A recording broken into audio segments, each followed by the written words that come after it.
Hello, I'm Paul the Painter from Trusted House Painter, and on today's show we've got Carla Hedman. She's a professional color consultant from Victoria, BC. Carla, welcome to the show. How are you? Hi, Paul. I'm doing great. Thank you for having me here. Cool.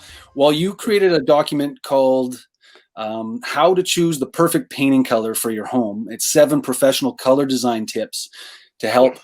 for people to understand the color process and actually choose the colors properly. And in today's show, what we're going to do is we're going to talk about all 7 of those tips. The first tip is all about neutrals. What would you say about neutrals? Why is this a tip? What do you mean about that? Neutrals are something that isn't obviously a color. And the beauty of neutrals is that they go with a lot of things. So if you're really confused about, does this go in my house? Does this go in my house? Sticking with neutrals is a safer way for most people to pick colors. It's, easy. A lot of people think resale. That's a lot of things that you don't have to put too much personality into a space often when you're using neutrals. If you're worried about having something that's going to be longer lasting, neutrals are great ways to go as well. Neutrals always change as far as what's in style. Sometimes grays are more popular, sometimes beiges and taupes are more popular, sometimes whites are more popular. But the reality is a neutral is always a neutral. It works all the time. It might not be to your taste sometimes, or that it might be that you're tired of having that neutral. But otherwise, neutrals are, if it counts for anything, the safer way to go when you're choosing colors.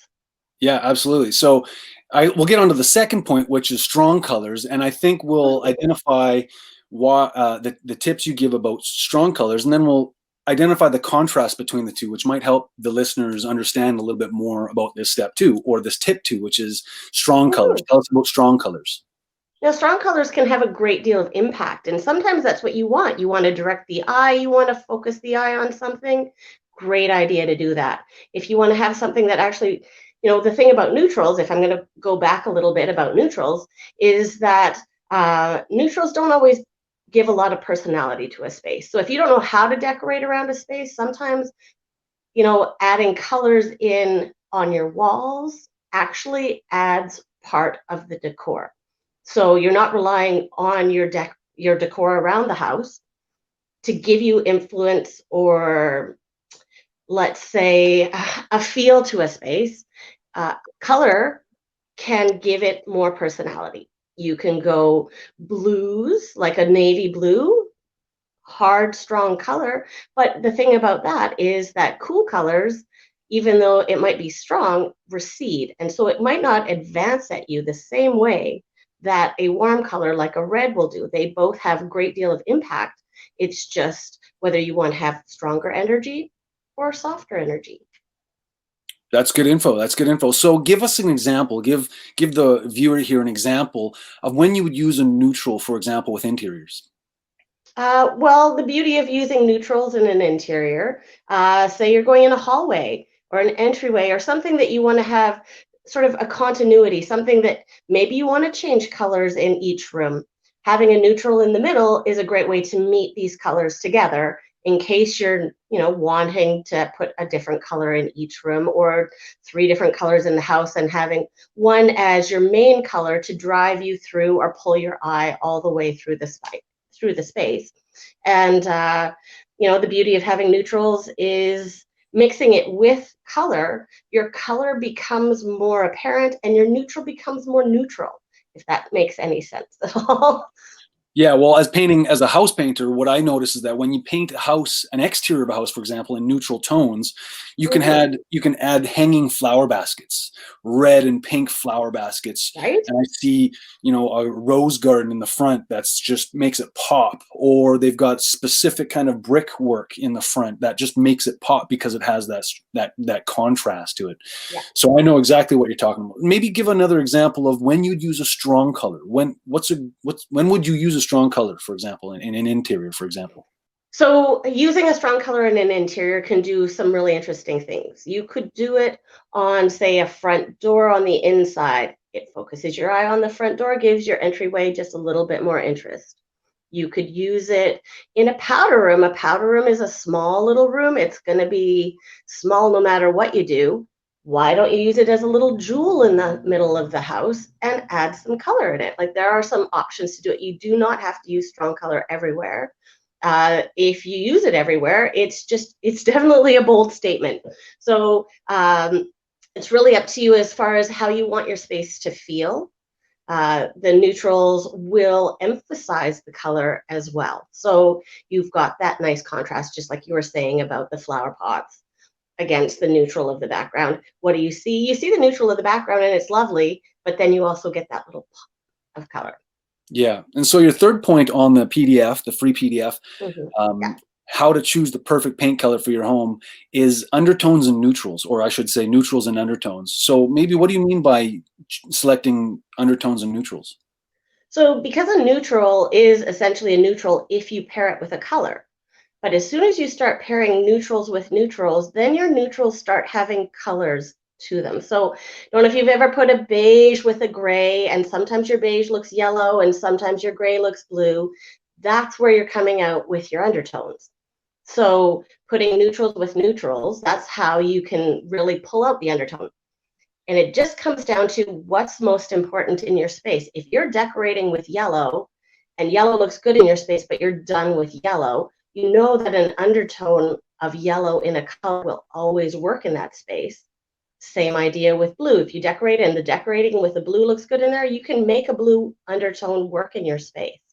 It's just about finding that.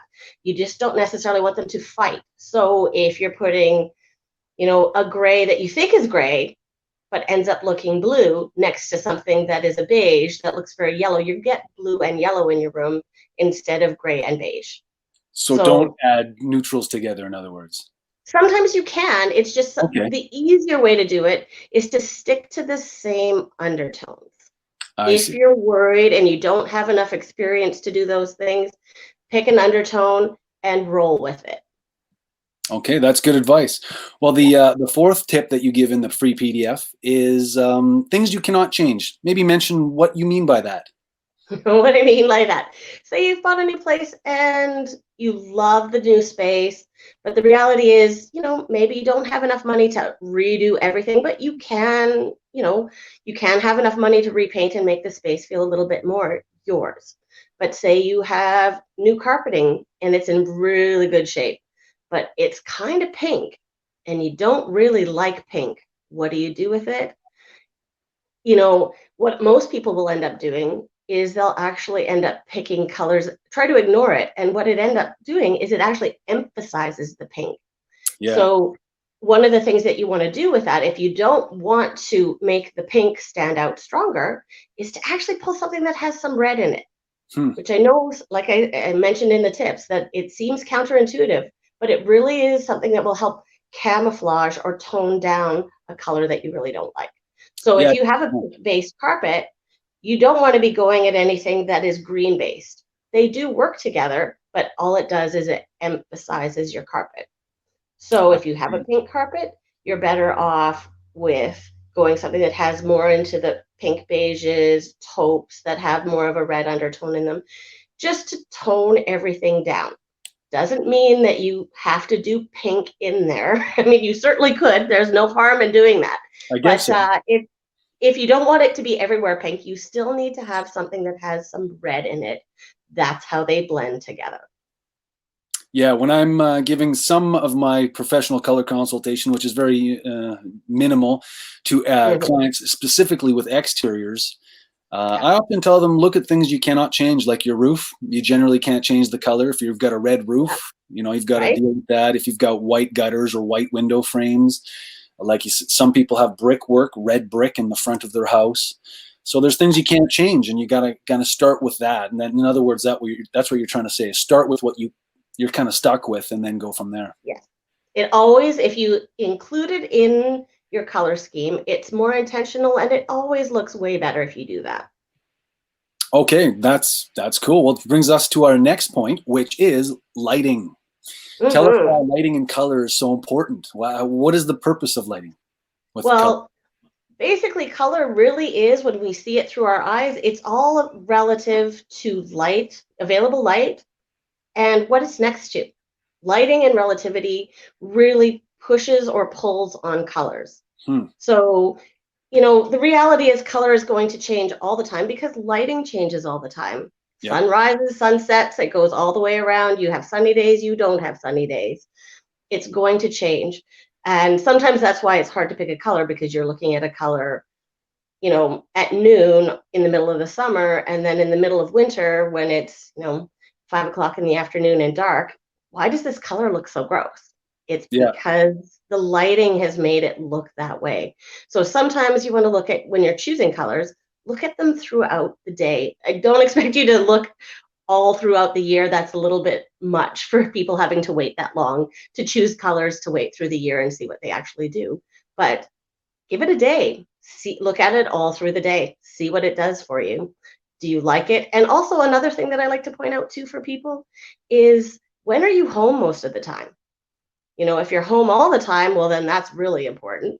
If you're only home in the evenings, maybe, looking at the evening time is probably your best time to check it. Hmm. It's just, where do you like it? Because the reality is, sometimes you're not going to love that color 100% of the time. Yeah. You might like it 98% of the time, but there might be a day or two where you're like, I don't know about this.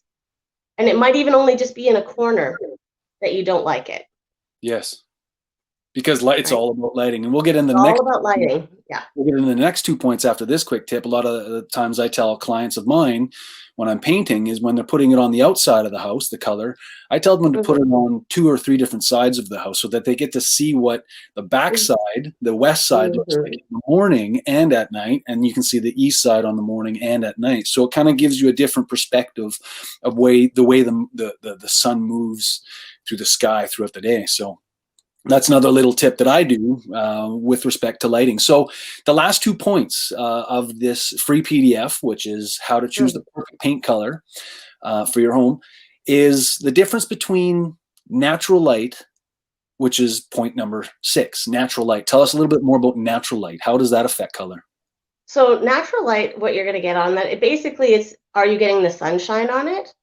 Or is it ambient daylight? So the sun isn't on it. The sun might be up and it might be a sunshiny day, but the actual sun is not shining into your window right now or shining on that side of the house.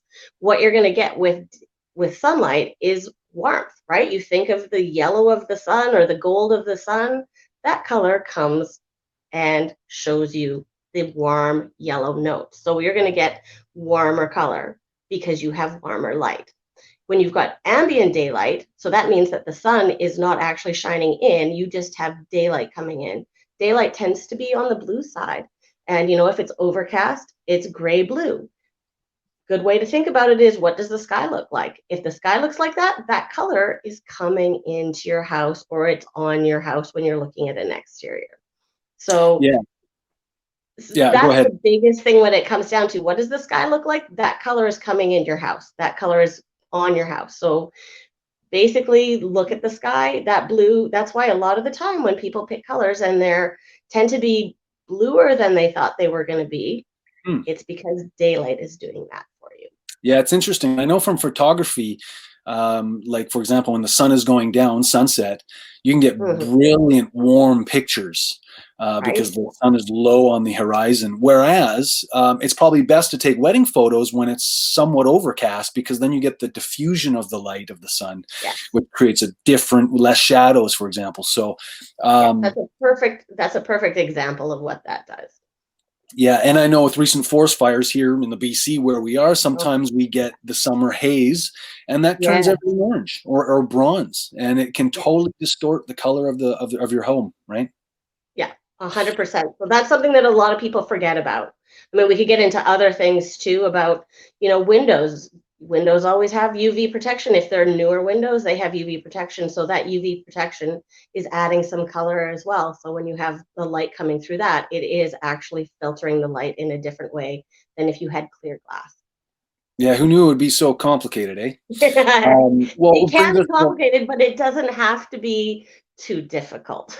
that's right, exactly. Well, it is a science, and that's why there's people like you serving, many homeowners and people that want their colors. Which brings us to our last point, which is artificial colors. Mhm.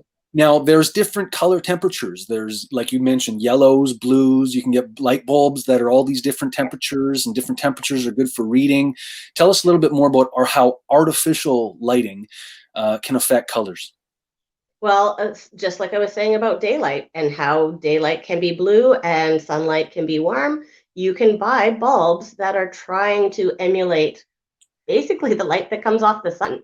It's just in a much muted and softer way. Obviously, we don't want to burn our houses down, but it really comes down to if you're wanting to have like if you're choosing a color in the south side of the house, that's going to be a warm light.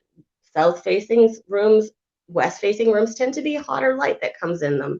So, sometimes it's a good rule of thumb to choose cooler colors in the warmer rooms, and conversely, in the cooler side of the house with the east and the north side facing spaces, to choose warmer ones, so that in the reality of the scheme of things is that the temperature value seems similar in the end, so that they're a little bit more cohesive, just to Cool. work with what the lighting is doing, where the sun is, and then also considering what sort of artificial lighting you're choosing to put in your space. Well, those are great So 7 tips. Yeah, those are great 7 tips. mhm. Carl, it's always awesome talking with you about color. We should cut this short. Yes. And I Okay. really appreciate all the information that you talk. Choosing a color is a science. It's not that easy. It's very quite complicated because we're dealing with emotions and human beings, right? 100% yes. Yes. Yeah. Thank you, Paul. So if you want a copy of this, just download it on the page, on the blog page. It's a free PDF, and it's 7 practical tips that'll guide you to choosing the perfect painting color for your home. My name is Paul from Trusted House Painter. Thank you, Carla, for being on the show today. And check out our other videos. Follow us on Facebook and on YouTube. And have a great day. Yes. Thanks so much, Thank you. Carla. You too, Paul. Okay, see ya.